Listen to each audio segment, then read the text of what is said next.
invasives. So we left off talking about survivorship, and survivorship is a percentage of individuals who survive in a certain interval. We look at, during different intervals, a pattern of either you want to look at survivors or you want to look at deaths, whichever way tells you who's surviving. And remember, when we're talking intervals, it could be a certain age. You could look at years, year by year. You might look at minute by minute. You might look at groups or cohorts going through something. It could be, like the bubbles, each of the bubbles that are blown, indicating that we're looking at individuals over a unit of time. How long do they survive each? It could be using dice, that we rolled the dice and each roll was our interval. What we are going to do is we are going to graph those intervals on the x-axis, and we will look at L of X, or the survivorship percentage, on the y-axis over time. When we map those out, we're going to see a pattern, and we will find some correlation between a type 1 survivorship of late loss, a type 2 survivorship of constant loss, and a type 3 survivorship of early loss. So type 1, late loss. Late loss is characteristic of having a very low juvenile death rate.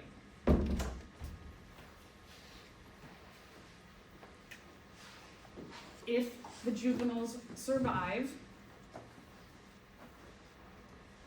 I shouldn't say if, we'll talk about why the juveniles have a low death rate. But in type 1 survivorship, there is a pattern where the juveniles that are born survive and they live typically to old age. So let's think about this. Who would this be characteristic of? Humans. Yeah, humans, right? So we'll talk a little bit, I'll mention sea turtles there. They are unique in that, but this is pretty characteristic of humans and other large mammals. Okay, so why? One thing that, well, let's talk about just one, is that having the juveniles survive early on and live to old age. This is characteristic of animals that typically live a long time. Again, I'll get to the exception, and sometimes like sea turtles do live a long time, but there's a difference in the juvenile stage.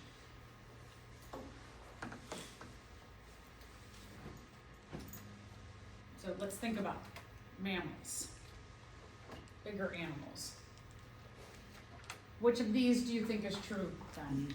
Why do the juveniles survive to old age? Each individual has many offspring which are not protected by their parents during early life. B. Does that make any sense for this scenario? Or each individual has few offspring which are protected by their parents during early life. Yes. So when we are talking about type 1 survivorship, there are only a few offspring had, and they're well taken care of. They're protected. We might call that a family group.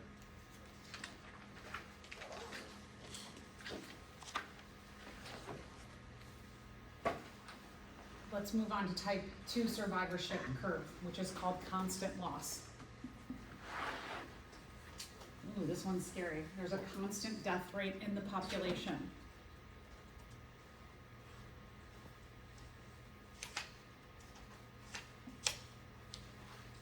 This isn't quite a curve as much as it is a line, which is a curve typically, technically I should say. It's the one right down the middle.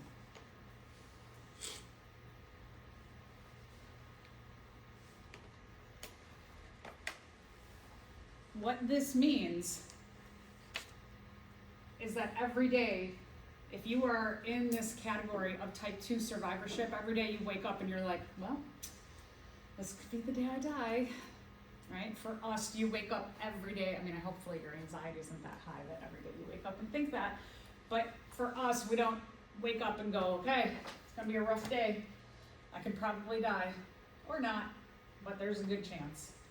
So when we're talking about these kinds of organisms, their environments are very unstable.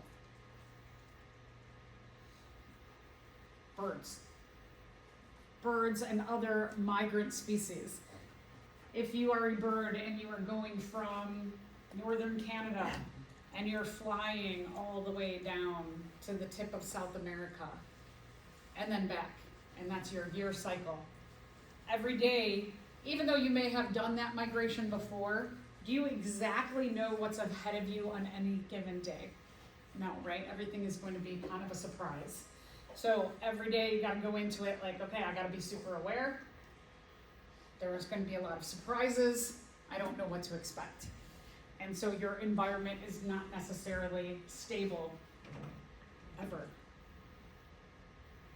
Other species like smaller organisms, like bacteria, for example. Bacteria, they grow. If, let's say that in your throat you have some streptococcus bacteria and you cough and that bacteria lands on a desk, some of those bacteria, this is not a good environment for bacteria to survive. So they die. Or someone else breathes in some of those bacteria and our throat is a good environment for it. So then they grow in someone else's body, but you just don't know where you're going to land as a bacterium. Other small organisms, if you're a hydra and you live in a pond, there's a lot going on, just like the birds flying, right? You've got a lot of other organisms in there, different times of the year, like this time of year when a lot of insects are laying their larvae in the water. If you're a hydra and you live, you're just like this little polyp. If you remember, we talked a little bit about organisms that have a gastrovascular cavity, that they have a tube body and they've got tentacles. That's what we're talking about. We're talking about hydra. They live out in the pond. Maybe we'll capture one on Tuesday and take a look at it. But every day could be totally different. In the spring, you've got a lot of insects that are laying their eggs into the water. So now you've got all of these voracious predator larvae that could eat you. And you've got to figure out your survival, and then they will metamorphose and go out. And then you'll have in the summer a lot of fish species and other species that are going to be in there that you'll have to hide from. So very static environment changing. The third kind of survivorship is early loss. By the name, this indicates that juveniles or the population in general, they're lost, most of them are lost early in life. So the death rate is really high initially.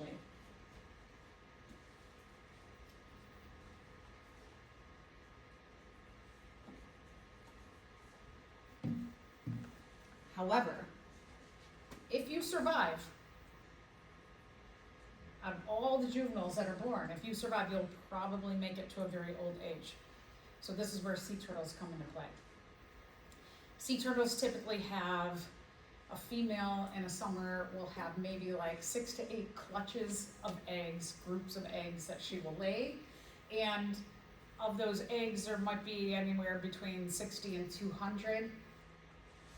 And she lays her eggs and then she leaves them. And she never tends to them again. So here you are as a juvenile, you're just left to your own devices. And she will have hundreds of eggs that she lays in that summer. This is also true of most organisms that live in water. So if you remember when we talked about reproduction, corals, how corals and other species at the warmest month of the summer and the full moon, they all spawn or release their sperm and egg. That could have tons and tons, right? Then you have tons and tons of offspring at one time, but you don't tend to any of them. So they're all on their own.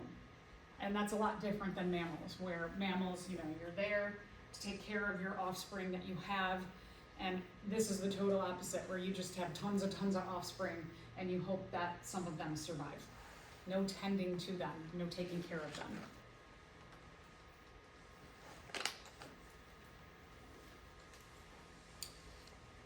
Deer are another one. Deer are different too because they have a lot of mixing with humans. We see them all over here. Plants, this time of year, I know my allergies are going a bit crazy because there's a lot of pollen being released. The plants are just pumping out their sperm. The pollinators are coming and moving that from plant to plant. But the flowers are kind of on their own. So here's our 3 types of survivorship. Type 1, juveniles are well protected. So you can see here survivorship is high. Remember that when we are graphing, that this is our interval. We might be talking about age in this case, and this is our survivorship. Survivorship is high when we're talking about type 1. Survivorship is high throughout the life. And then you get to an older age and survivorship starts to decline. With type 2, every day could be the day you die. So survivorship is kind of an equal chance every single day. So it declines on a certain pattern. And then when we're looking at type 3 survivorship, you just have tons and tons of offspring at once who are not taken care of.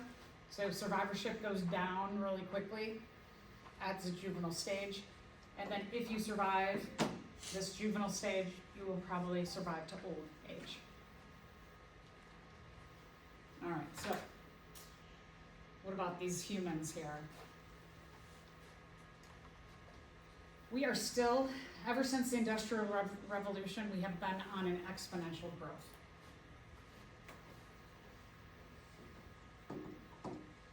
Because of technology, we can defy everything we've talked about thus far. And when I mean technology, I don't just mean computers, but I mean technology in all the different areas of our life, in making food, in medicine, in electricity, housing, the way we move. All of the different things or aspects of our life we have advancements in because of different forms of technology. So the main ones, agriculture, the way that we eat and distribute food, industry, kind of catch-all for electricity, housing, cars, and medicine.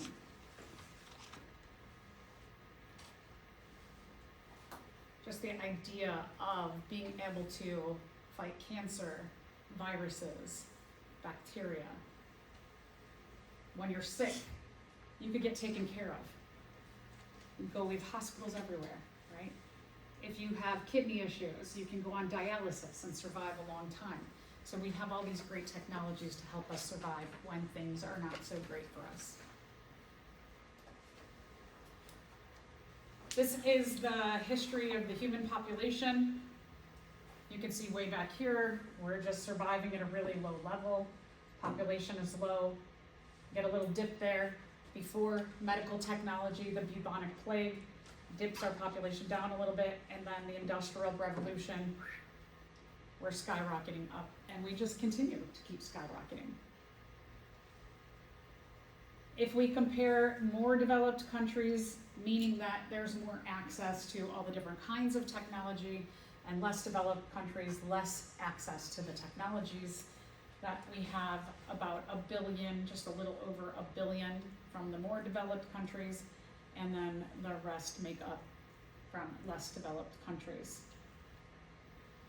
So, do we have a carrying capacity? Because we have technology, we're not really sure. It's hard to tell what is the carrying capacity of humans. Have we exceeded it? Feels like it right now, doesn't it? Based on our technology, we have climate change issues that every day we hear about some story of some disaster happening. Is that an indication that we've exceeded our carrying capacity? It's hard to tell. It's hard to say for sure. Remember, environmental resistance is that pushback on the ability of a population to grow. However, we have a lot of environmental resistance, don't we? All of these different events that are happening in the world, antibiotic-resistant bacteria, cell phones making accidents much higher in the world. We've got all this technology that definitely should be pushing back, but doesn't our population continue to keep growing?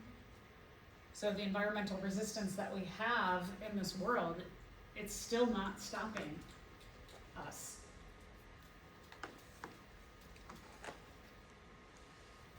When did technology start?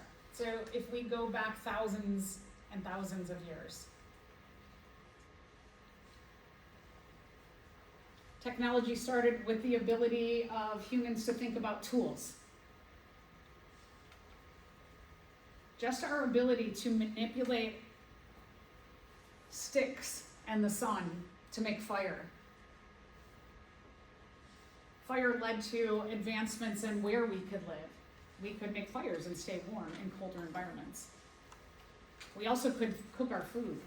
A lot of people will argue that the act of fire making was the thing that actually changed the ability of humans to have more cognition, to favor our ability to think by making different nutrients available in a cooked form as well as in a raw form. And that change in the environment, the ability to make fire, and the ability to have more of a variety of nutrients, it favored our cognition and led to us making even more and more and more kinds of tools and advancements and other kinds of tools. Just the simple act of being able to use certain shapes of stones and to carve them so that they had points on them, so that we could kill animals and we could eat different kinds of protein, not just protein from plants.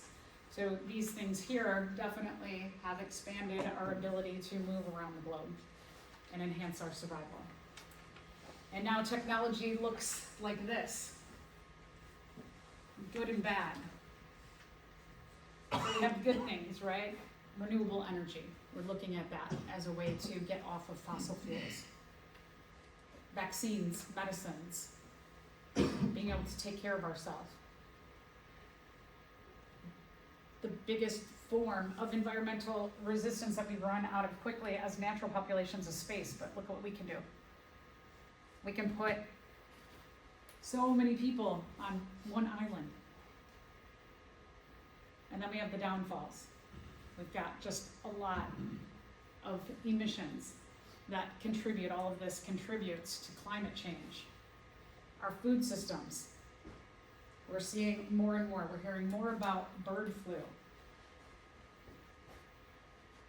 If you have a mutation to a virus, and one of these has a virus and it mutates, will this spread, this virus, really easily to the rest of the population quickly in this environment? Yeah, for sure.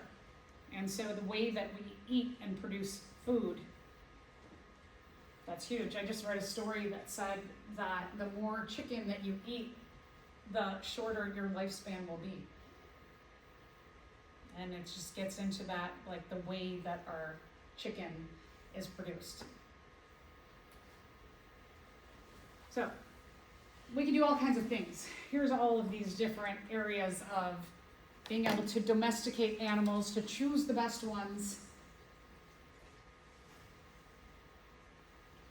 Our technology in building. Not only can we build up, but we can build warm. We can live in the coldest environments. We can heat them, and we can live there. We can live in the hottest environments. We can cool them. We can cure diseases. So if you're interested in this, you're like, it's interesting about the human population. What's going on here? What is that juxtaposition between our biotic potential and what's happening? When is environmental resistance going to start to push down or make us crash or level out? You can study demography. If you like math, you can look at the relationship between the biotic and the abiotic and see their effects on one another in different areas of the world. Insurance companies use demography all the time. They try and figure out how do we insure people in different areas based on where they live. I don't think I need to say more about that right now. We also have a study of what happens with our population that it keeps growing.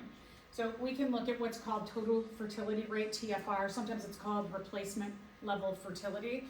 And this idea is that the human population would start to stabilize if every person only replaced themselves. Meaning that if you have a mating pair of two people, that those two people would have two children and they would replace themselves. But we have a lot of people in the world that are having more than two children still. And so on average, TFR is 2.1 per woman. And 0.1 is just a little bit over 2, but when you're talking about 8 billion people, that 0.1 becomes extremely significant. The current TFR for humans is 2.47. It was 5 in 1965. That's why we call them the baby boomers. The boomers, right? They were having 5 children. Their TFR was much higher per person. And in 2050, they think it's going to still go up. It's come down since 1965. It is going down, but higher. It's going to get higher than it currently is still.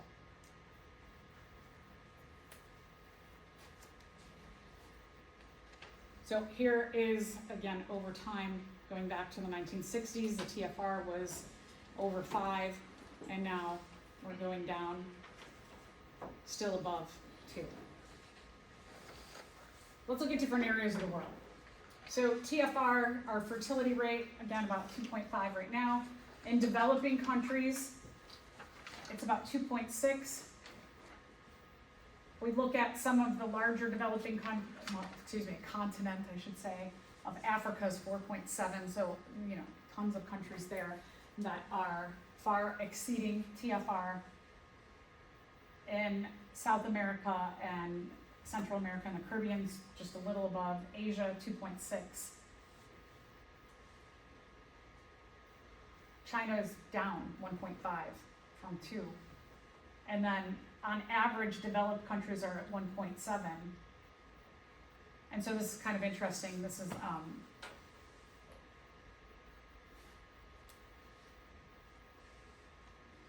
was going to say something about what I read in the news, but I'm not going to talk about that because it gets too political. But anyway, so developing countries developed countries like the United States, our TFR has gone down.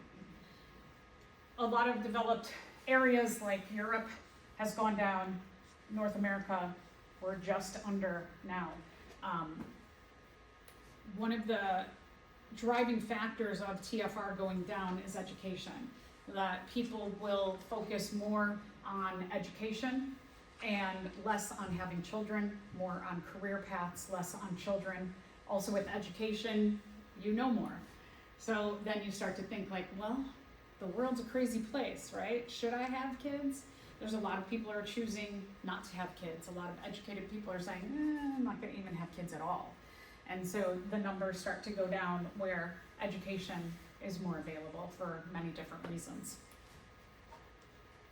We can look at also what are called age structure graphs, and we can see what's going on in terms of juveniles before reproductive years, during reproductive years, and then post-reproductive years. And when we're taking a look at an expanding age structure graph, you have a lot more new people being brought in. So a lot more juveniles being brought in than you do have those reproducing or those in older age. With this kind of age structure graph, this pyramid, it will just continue to get larger. With a stable age structure graph, you have about the same amount of juveniles as reproductive people as you do older individuals. So everybody, this is kind of more of like a TFR of 2.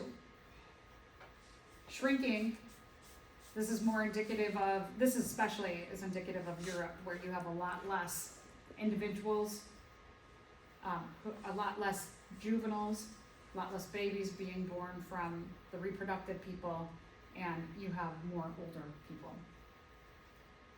These are specifically different areas. You can see this is Europe, looked just like that one before. If we're looking at the continent of Africa, it is a pyramid.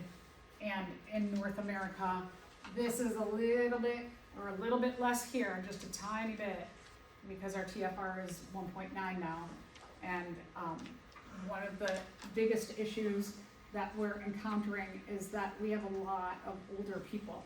And so in general in the world is that as people continue to age, what do we do with all of the elderly? This has specific countries that are listed. When we're taking a look at like the Middle East and other parts of Africa, you can see again that you have that pyramid shape.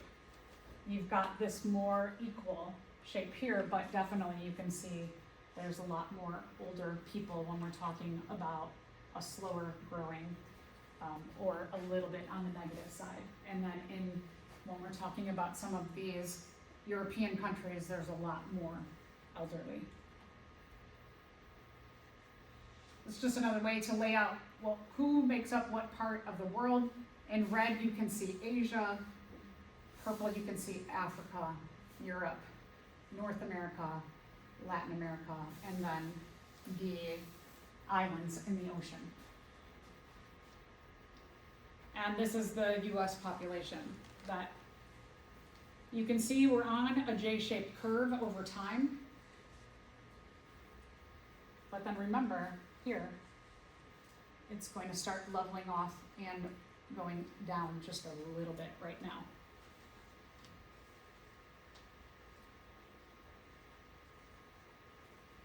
It's also interesting that from the beginning of the semester, immigration for the United States was a huge way that we kept growing. Now, what's going to happen with that? Also, right, the boomers, they contributed a lot of children who had children, and that's why we started going up, up, up. But it will be interesting to see in even like 10 years what happens here with this graph.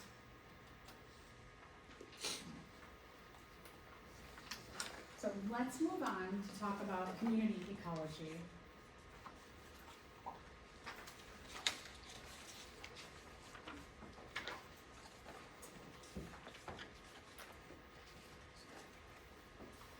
When we're talking about community interactions and community ecology, we're focusing on all of the living things in one area.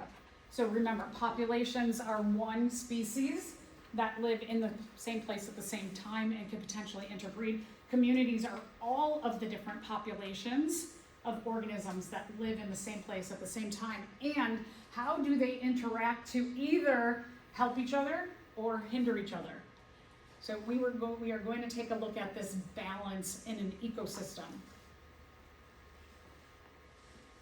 Do you need other species to survive? Yeah, right, in the least, we need photosynthesizers to produce oxygen to help us break down our food, and we need them to provide our food. So in that just like simple case scenario of our food needs, we absolutely rely on other organisms. We also have a microbiome. We've got a whole community that lives in and on us. We have this ecosystem that we are to other organisms, and they help to keep us healthy and survive. So, ecosystems. Just because something is abiotic does not mean it is not important. Abiotic factors are critically important, like oxygen, for example, to help us break down our food. Water. Every organism needs water. Most organisms, the molecule, the compound, I should say, that we are made up of. The majority is water, temperatures, nutrients, and then also our reliance on other living things.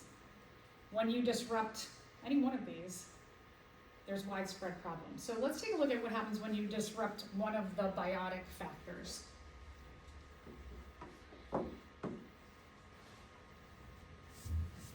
This picture here that I took, this is the lionfish.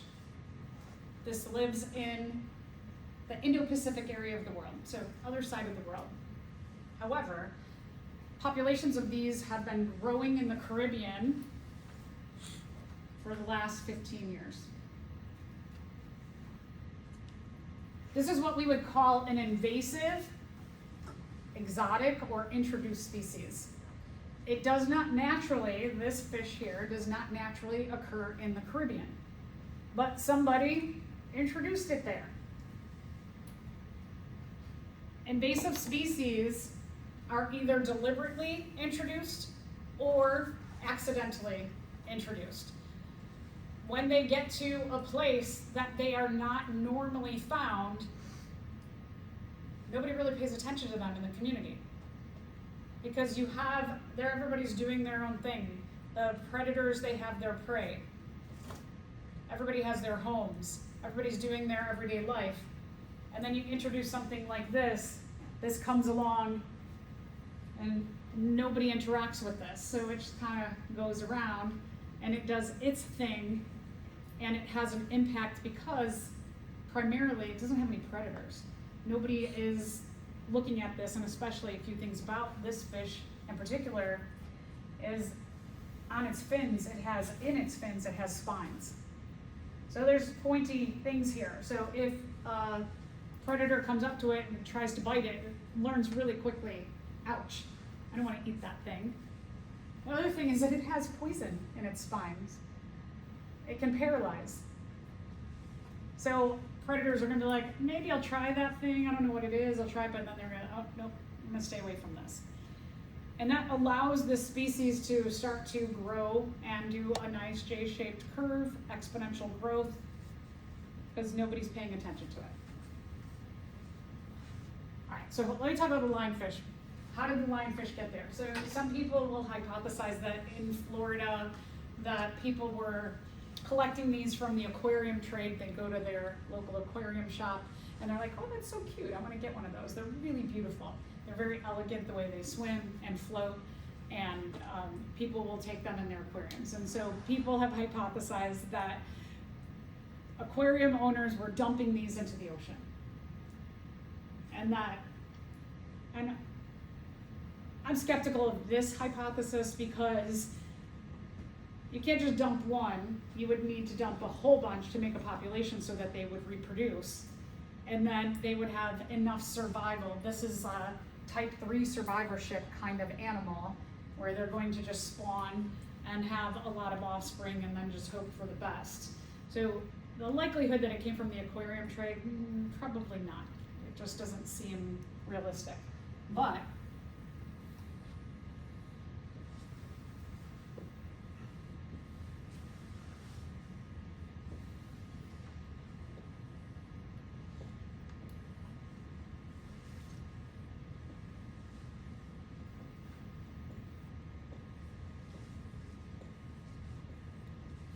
all the cheap stuff that we buy around the world, all the cheap stuff that we buy from around the world arrives over to our side of the world mostly on huge 2-block long ships. These giant ships, and each of these is a train car. It's a container full of stuff. So when these go from the other side of the world, like the Indo-Pacific, China, Taiwan, Korea, places where cheap stuff is made quickly, and it comes over our side of the world on these ships, inside of these giant ships,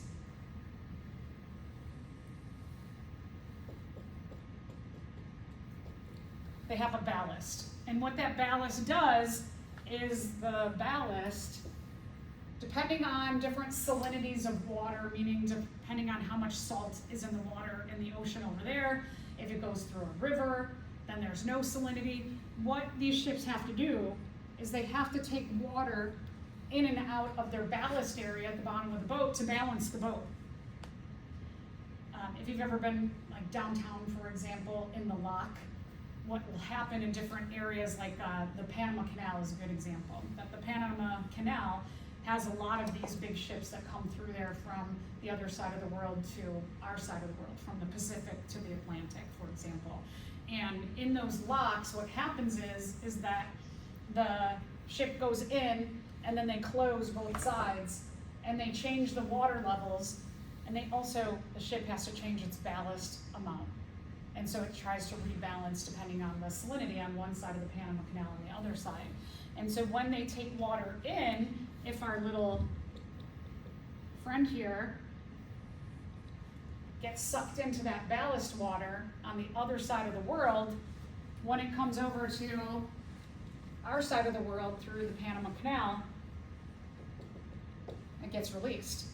And so likely when we're talking about any invasive species that are in the ocean, they're probably traveling via this ballast water.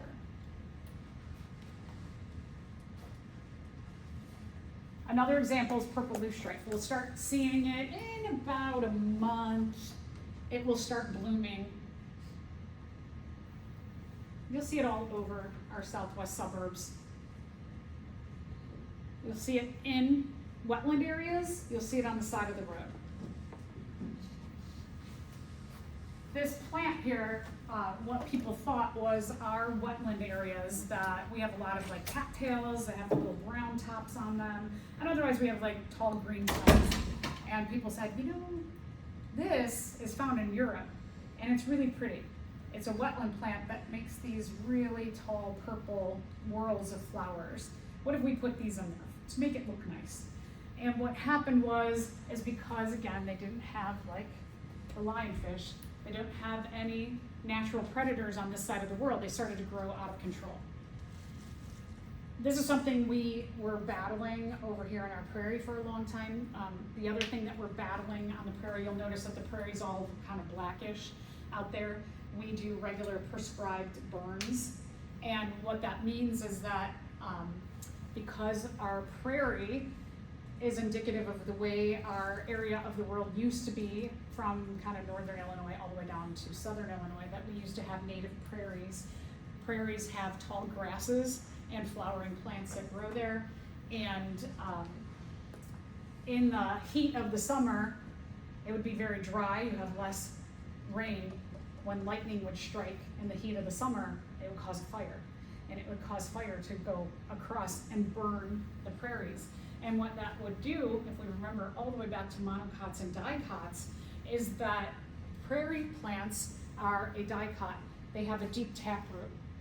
And so when these fires would go by, their roots would survive the fire.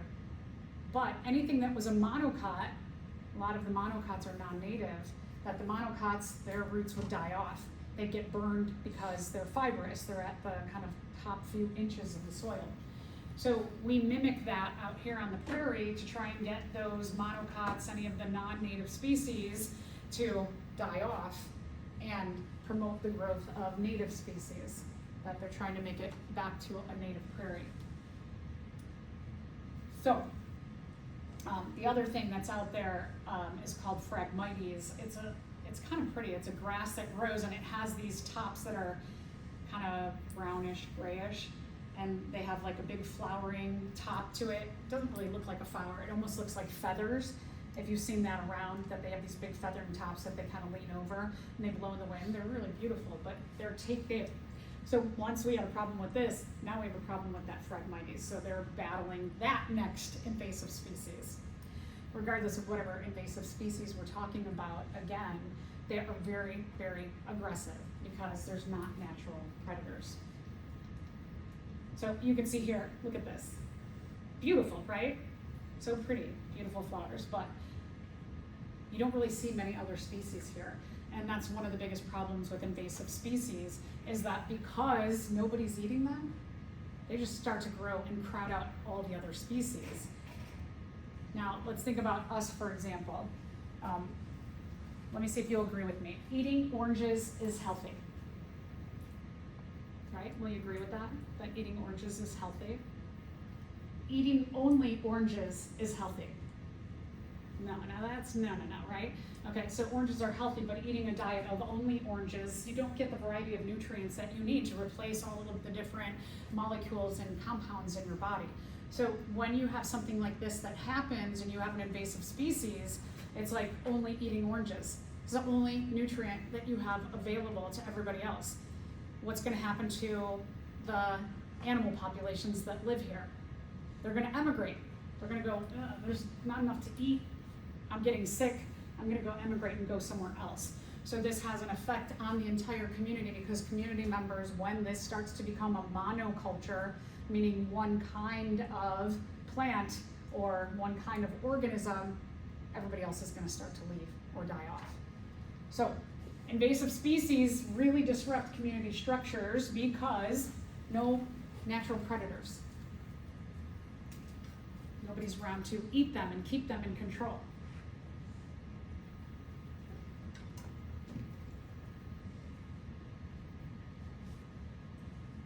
If you remember when we talked about fungus, that fungus are the group of organisms that keep the insect populations in control. Remember that you have some of them that can shoot little harpoons. When we're talking about Pilobolus, they can shoot the little harpoons and then gets into an insect and they start to basically degrade from the inside out. And that's one of the ways that keeps that balance. But if, let's say, you only have one kind of nutrient and those fungi all start to die off, insect populations can grow out of control. And so then you could have another issue that one of these predators, one of these invasive species can lead to other groups exploding and other groups going away. So it can really have a huge effect. You can see here in this picture that invasive species have the potential to spread just everywhere, to take over.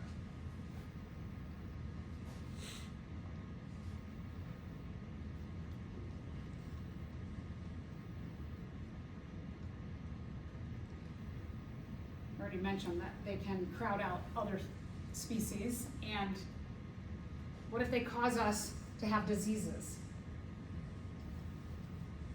What if they cause us to have certain allergies? What if they're poisonous and they poison our food that we eat? What if we rely on the species that are naturally living there for our paychecks?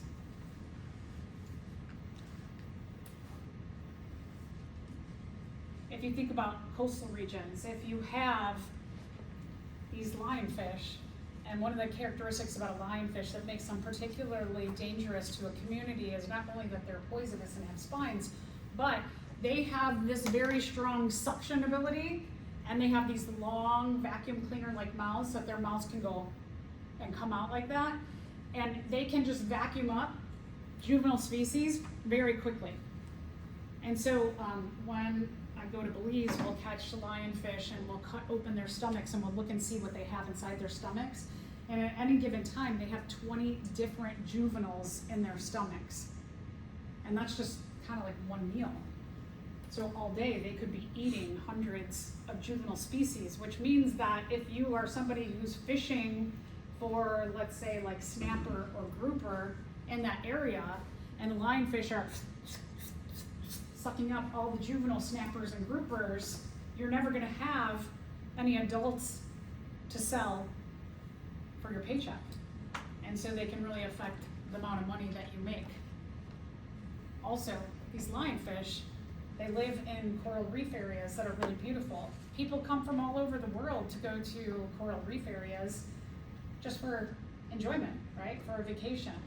And so if you go there and the reefs look terrible because there's no fish around, there's no coral around, there's just tons of lionfish and a few other species, you'll be like, I don't think I'm gonna come back here anymore. and people who take you out on a boat to go see these coral reefs. They don't have jobs anymore. So there's a lot of ways that these invasive species can affect the economy. All right, so other things that you have some kind of big bird trying to eat this big cat who's just eaten this zebra. We have interactions based on, a lot of it based on eating. All right, so again, when we're talking about a community, we're talking about all of the biotic factors in environment. We are talking about the interactions between them. So we mean, how do all of the different populations in one area interact? We're going to look at different interactions. We will talk about predation. We'll also talk about other interesting interactions that we have. Also, remember that a species can be an agent of natural selection on another species. This is called co-evolution. I know we talked about evolution. Now we're going to talk about and focus on how does the one species impact the evolution of another species. When one species changes, it may select for a different trait in a population that it interacts with. It's going to cause the favored trait in that other population to change. So when we say here that coevolution, as one changes or evolves, the other one changes or evolves, we're talking about long periods of time. That one species acts as an agent of natural selection, that maybe it has a mutation that comes up, and now it selects for a different trait of its prey, and over time, it starts eating the prey. It changes what characteristic is favored in the prey. And we will see a change in that prey, either the prey die off or a different characteristic is favored and the prey goes up, a different characteristic is favored and it increases over time. So we'll take a look at some examples. Let's first look at this one here.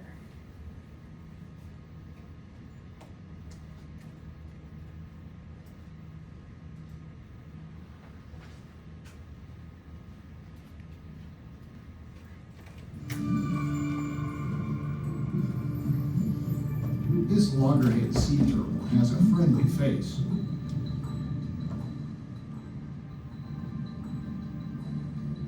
But to a bottom-dwelling crustacean, it's the face of a ruthless hunter.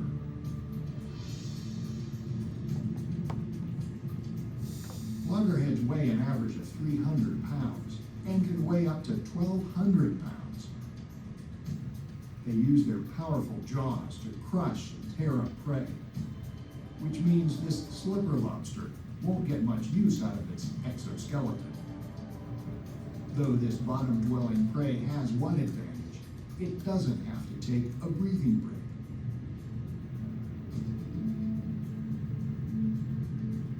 Still, the sea turtle makes short work of the slower creature. Loggerheads eat a huge variety of foods, both plants and animals, a veritable smorgasbord. But nothing beats really fresh seafood. In this example, let's say we go back millions of years, and the sea turtle does not look like it does here. It's got a soft mouth like ours, and the slipper lobster has a soft body like ours. So sea turtles will try and catch the slipper lobster, and like with our mouth, they can get some of them. Up pops a mutation for a hard outer body for the slipper lobsters. And so now this soft mouth of the sea turtle has a really hard time biting through any of those species who just by chance had a mutation to make their outer body hard. Now, if you're a female slipper lobster and you're looking at all the males that have soft bodies and hard bodies, you're going, the hard bodied ones don't get eaten by the sea turtles. So I'm going to choose to mate with the hard-bodied slipper lobster because then my offspring will likely have that trait also.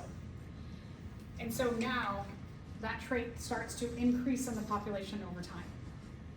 Simultaneously, the sea turtles, a mutation occurs for having a beak-like mouth. So now they have a hard beak-like mouth. And the beak-like mouth can bite through not only the soft-bodied slipper lobsters, but also those hard-bodied slipper lobsters. So if you're a female sea turtle, you're going, I could choose the soft-mouthed sea turtle or the one with the beak-like mouth who can bite through the slipper lobsters. So I'm going to choose that. So now you see that characteristic over time start to go up. And slipper lobsters, they have, over time, a mutation that gives them really strong abdominal muscles. And in the video you saw they did this. That when they contract their abdominal muscles, they can shoot away and swim away quickly. And so now the female's like, hey, the sea turtles are kind of slow. Now I'm going to choose, and let's say that most species in the slipper lobsters now have a hard body, and the females are like, I'm going to choose the ones with the really strong abs because they can split, they can swim away quickly from the sea turtles. And then the sea turtles, over time, they get longer flippers. That's a mutation that just happens to pop up. And that makes them swim faster. And so now they can catch up to the slipper lobsters. And you see these just by chance mutations altering the traits and characteristics that go up and down over time. And that's the way that they act as agents of natural selection on one another.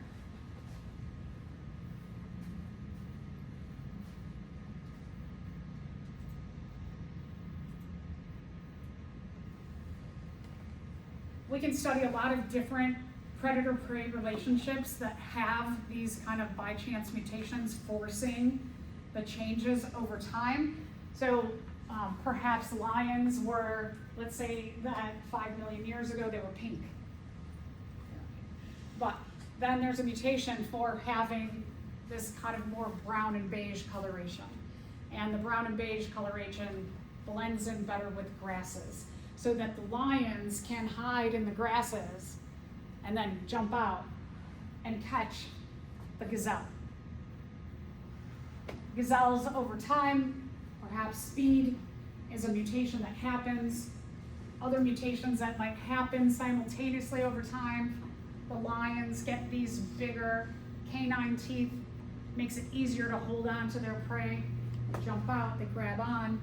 The gazelles, they have these stripes that start to come about so that when they run away or when they're just running through grasses and not knowing if the lions are around, what they will do is they'll do these zigzag patterns, and when they run really fast in a zigzag, it's kind of hard to see them. They're almost like blurry. That when you see spots or lines on an animal, it really helps to break up the body pattern and for predators to see their body pattern very well. So you can have these back and forths. Back and forths can also go between herbivores and grasses that they eat. So the grasses are growing, they have a mutation for fiber or cellulose in their body, makes it really hard to break apart those bonds and get at them. The horses have a mutation for flatter teeth, like our molars, that their front teeth are molars as well, and they can crush apart the bonds that are in the fiber or cellulose of the grass. The grass might have a mutation for poison. Over time, the horses may become immune to that poison. So you have, again, these back and forths, and it can be between an animal and other species, not just animal to animal. We're going to take a look at 4 different types of community interactions. We're going to look at competition, predation, parasitism, and mutualism. So let's start with competition. Depending on whether we're talking about the same species or different species, we have just a little bit different kind of competition. When we're talking about inter-specific competition, we're talking about members of different species. So these would be community related.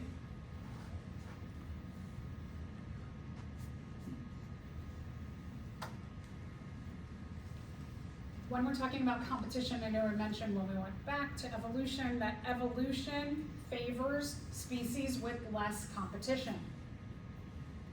Because competition hurts everybody involved. If you are competing, let's say that you're going to be in a science contest and you're going to present research that you're doing. It's going to take a lot of your time and probably eat into your personal time, your family time, maybe even eat into your class time for other classes that you have to do this research. Because you're doing this competition, it's hurting other aspects of your life. It's hurting other people in your life, right? You're not spending as much time with them. So when you're talking about competition, it usually is going to hurt any participant in it. Now, how much does it hurt? It depends. If you can reduce the effects of your competition, your need for certain resources, well, you won't be harmed as much.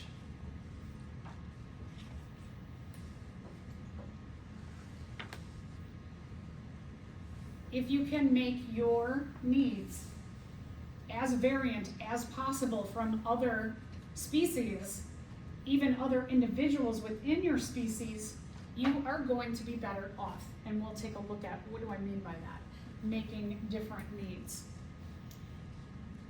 Let's take a look at the ecological niche. The ecological niche is all the aspects of an organism's life. There are a lot of parts of the ecological niche. I'm just going to mention a few of them.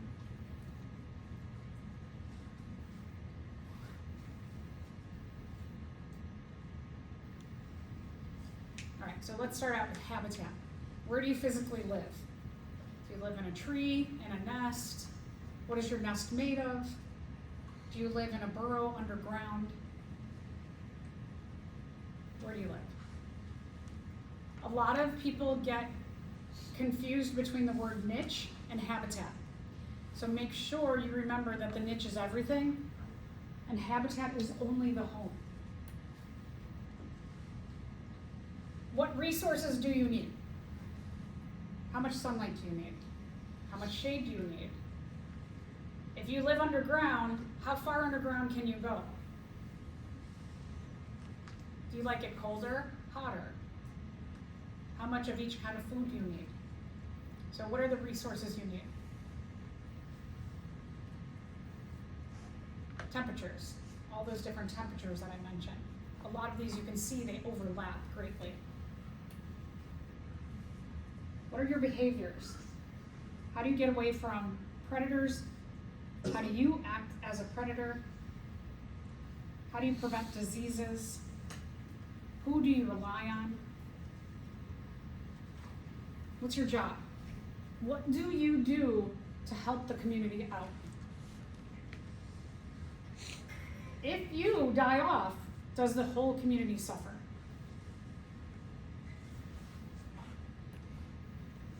All of these things, all the combinations of factors are what we call the ecological niche. So if you can vary these from other species, even members of your same species, your competition will go down, which means you'll have an easier time surviving.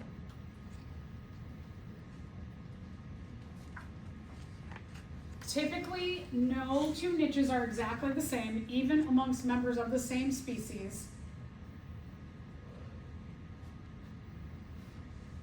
So let's just think like us, we're the same species. So do you act like every other human being in the world? Do you have all of those niche parts the same? No, right? We all have different, and we just think about like what we eat. We all eat a variant things from each other, right? So we reduce our competition. But what happens if your niches are so similar? What can happen is called the competitive exclusion principle. Two species are competing for limited resources to a point where one is excluded or dies off. The one that is better adapted will outcompete the other one that is less adapted. Notice I did not say stronger.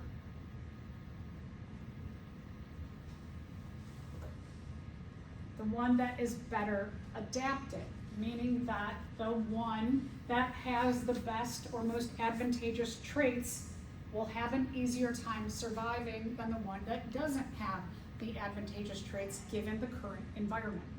So this goes back to natural selection. So how do we prevent this from happening? What you can do, if you are this yellow bird and you have access to this entire environment, you can eat things in the grass, you can eat things on the trunk of the tree, you can take all the branches, you can live in the top of the tree. All of this is yours. Now, a bigger bird comes along, and this bigger bird, you can go, All right, let's see. They like all the things we like. What should we do? Should we fight them? If you fight them for the tree, there's a good chance that you're gonna die, that your whole species will die off. Or what you can do is say, okay, redbirds, how about this? You can have the middle of the tree, and we'll take the bottom and the top of the tree. You stay in your place, we'll stay in our place, we won't fight. We'll share. And so this is what typically species do, is that when they're suddenly faced with competition, instead of fighting for that limited resource, they're like, hey, you know what, let's share. And let's just see why. Okay, so there's an example of these paramecium. Paramecium are single cell protists, and somebody took them to show this idea of the competitive exclusion principle. But before they did that, they put them both in two different flasks, gave them the same amount of space, the same kind of resources. They both did great. And both species, in their flasks, they showed some J-shaped curve action. Once space started to run out, they leveled off at a carrying capacity. That you see that both of them do that when they're in their own environment, when they have their own space. But then they took one species and dumped it into the other species' flask.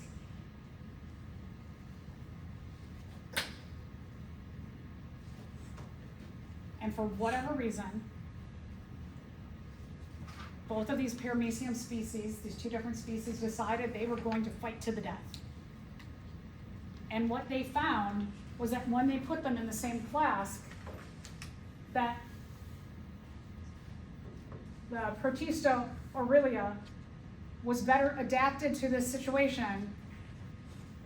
And when the other one was introduced, they showed an S-shaped curve. Whereas this other species here, the Protista caudatum, show that exponential growth and then start to crash off. That they were not as well adapted as this species, and they died off. Evolution, survival, favors those with less competitors. So if you can limit, no? Nope. It skips it 4 lines. Skip 4 lines. Okay, skip 4 lines and go to this. And then we'll come back to the other stuff. I'm sorry about that.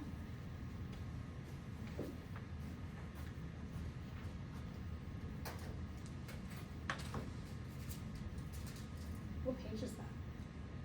284. Thank you.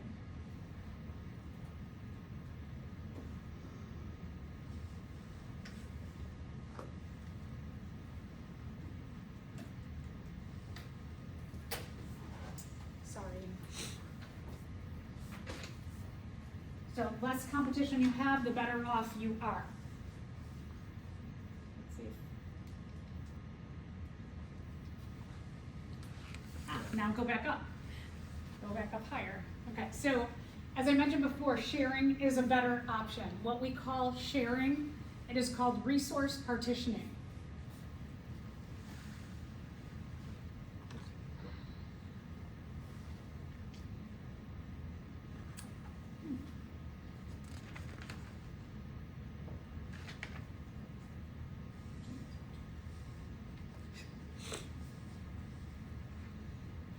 copied the wrong thing in there. That's what I did. I recopied something from over here. I think. Okay, so if you can, sorry, I apologize. If you could write this out in that area or next to the graph. You've got some space a little bit next to the graph. That organisms with similar niches, when they're overlapping different parts, or if you want to take a picture of this to write it in. Does it fit in there? Yeah? Yeah, you have Oh, it more does. space, yeah. It's the same thing. Oh, okay, okay, okay, sorry. So if you can share, just like those birds, if you can occupy a smaller part of your niche than you normally would, it's a lot better than fighting. If we think about the literal aspect of fighting, if you were going to fight somebody, right? Let's say you go into lab and somebody's sitting in your chair. What's easier? Go sit somewhere else? Ask them nicely, hey, this is where I usually sit. Can I sit here? Or just start beating each other, right? It's not smart to just start beating up each other.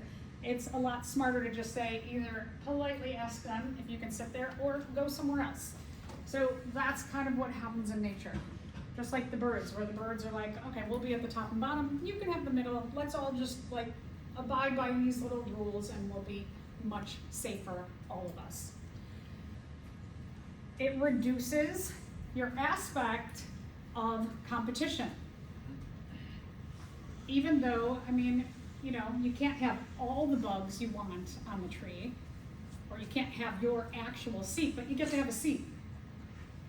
So is it the worst thing in the world? Probably not, right? But if you can be a little bit flexible as an organism, and we kind of know that as human nature, that people who are more flexible have better mental health. I just read this whole study about that too. That when you are somebody who is very rigid in what you need and want, it really affects your mental health. And so it's the same thing out in nature. That having less specific needs and being able to be more flexible makes for less competition and makes survival much easier. Okay, is it all good? Got everything? Yeah. Just maybe the installation section. I will look at that. Okay, so if you specialize in one area, that others don't specialize in, that's going to help you over time. But that could change. So it will be surprise better or limit repetitions? Because we repeat. So meaning that if everybody else is very specific about something, and you're like, I'm going to go be specific over here, that makes it easier on you. So you kind of change your needs over time to help you survive better. Okay. Are we good? Yeah, thank you. Okay, and just to mention, intra-specific competition is the same species. So inter is different species, intra, same species. These are just terms that'll probably come up in your future, just so you know. Even if we're talking about intra-specific competition, you can still change pieces of your niche, even though you're the exact same species. Even though you might have the exact same niche. You can still vary things a bit. You can share parts of what you have to make your life easier.